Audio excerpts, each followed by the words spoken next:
Swerteng araw, heto na po ang resulta sa ating STL Pangasinan para sa araw na to, April 17, 2026, sa araw ng Friday, first draw result.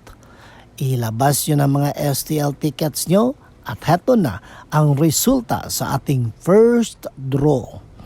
At para naman po sa ating STL Pangasinan, first draw result, ang resulta ngayong umaga ay ang kombinasyong ito.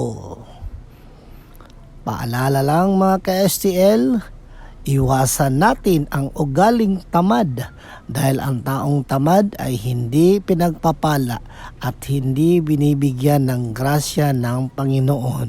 Okay? Mag-ingat kayo palagi. Don't forget to subscribe Purple Green TV.